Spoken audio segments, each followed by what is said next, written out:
બિસ્મિલ્લાહિર્રહમાનિર્રહીમ। આજે આપણે આ મશીનના ઉપર લગાવવાનું ક્વેશ્ચન જે છે આ તાશનીઓ ઘૂસાડવાનું એ બનાવતા દેખીશું। અમુક બહેનો પૂછી રહ્યા છે કે આ કેવી રીતે બનાવ્યું છે। આ જોઈ શકો છો આપ, આવી રીતે બનાવેલું છે આ, અને અહીંયાથી આ ફોલ્ડિંગ બી છે ને આ નીકાળી બી શકાય છે, વેલ્ક્રો લગાવી દીધો છે। તો આને બનાવવા વાસ્તે આપણે આ બીજું આ બનાવ્યું હતું મેં, અને આનો વિડીયો સેન્ડ કીધો હતો પણ કોઈ હિસાબથી ફેલ થઈ ગયો છે।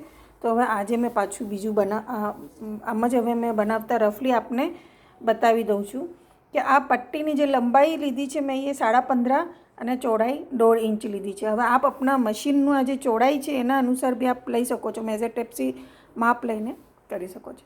હવે આ રેડીમેડ ફેલ્ટનું ફૂલ છે, આને આ બેલ્ટ બનાવી દીધો છે, ઉડપ પટ્ટી લગાવી દીધી બે તરફની, પહેલાં અહીંયાથી અને પછી આ તરફની જે ઉડપ પટ્ટી આપણે લગાવીશું એ કેવી રીતે લગાવવું એ જરા મેં મશીનની અંદર આપણે બતાવી દઈશ, સેમ્પલ એક પટ્ટી લઈને તો એ મેં બતાવીશ। પછી આ ફેલ્ટનું ફૂલ છે, આ રેડીમેડ હતું, તો સૌથી પહેલાં સેન્ટરના અંદર મેં એને ગ્લુગનથી ચિપકાવી દીધું। પછી એના બાદ મેં અહીંયા આ બટનવાળી જેમ પોટલી બનાવીએ છીએ આપણે સ્પંજના અંદર, એ કેવી રીતે બનાવવાનું છે એ બી મેં બતાવીશ। તો એ પોટલી બનાવી દીધી છે, પણ આ ફૂલ ફેલ્ટવાળું ચિપકાયું, પછી આ બે લીવ્સ આ બી ફેલ્ટ છે, પણ આ પતલું ફેલ્ટ છે, આ જાડુવાળું ફેલ્ટ છે, આ સગલું રેડીમેડ મિલે છે। ને અગર આ ખાલી કપડાં જેમ ફેલ્ટ હોય આપણા પાસે તો આપ શેપ આપી દો લીવ્સનો બસ, ને પછી આ લાઈનો બ્લેક લાઈનો મેં કલરથી કરી દીધી હતી, તો આપને શોખ હોય તો કરો એમ, એવી રીતે બે લીવ્સ બનાવીને એ ચિપકાવી।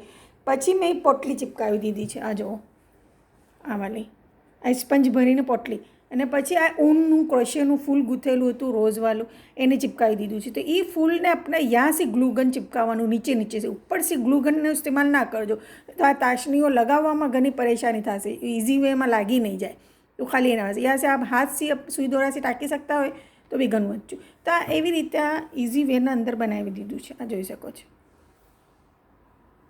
અગર આપણા પાસે આ ફેલ્ટ નથી ફ્લાવર, તો મેં આના અંદર મારા પાસે નહોતું તો મેં શું કીધું કે આ એલાસ્ટિક જે હોય છે આપણા રોલવાળું જાડું મર્દોની રિઝારમાં લાગે છે, તો એને એટલા લંબા મેં કટ કરી દીધા, કરીબ 1.5 ઇંચ જેટલા યા બે ઇંચ જેટલા। હવે આપને જેમ લેવા હોય એમ કરી પછી ઉપરથી એને આમ શેપ આપી દીધો તમે લીવ્સનો, આ જોઈ શકો છો। આ મેં એવી રીતે કીધું છે આના અંદર, આ એલાસ્ટિક છે ને પછી એના પર કલર કરી દીધો છે, જો કંઈ બી આપણે જુગાડ કરી શકાય છે। જો આ ફેલ્ટનું ફ્લાવર છે, તો આવી રીતે આમ રેડીમેડ મિલતા બી હોય છે, તો અગર એ આપણા પાસે છે તો પછી માથા પછી કરવાની જરૂર નથી। આ જે છે એ બી એલાસ્ટિક જ છે, આ વાળું સેમ છે, પણ આના પર મેં કલર લીવ્સનો આપો છે ને આ શેપ આપી દીધો છે, તો એ લીવ્સ બનાવી દીધી છે, આ ફ્લાવર જેવો આકાર આપી દીધો છે। પછી આ પોટલી બનાવીને લગાવી દીધી, અટેચ કરી દીધી ગ્લુગનથી, પછી આ ફ્લાવર અટેચ કરી દીધું, બસ થઈ ગયું આપણું। અહીંયા આ વેલ્ક્રો લગાવી દીધું છે, એક તરફ આમ યા એક તરફ આમ, બસ આ બેલ્ટ બનાવી દેવાનું વોચ જેવો।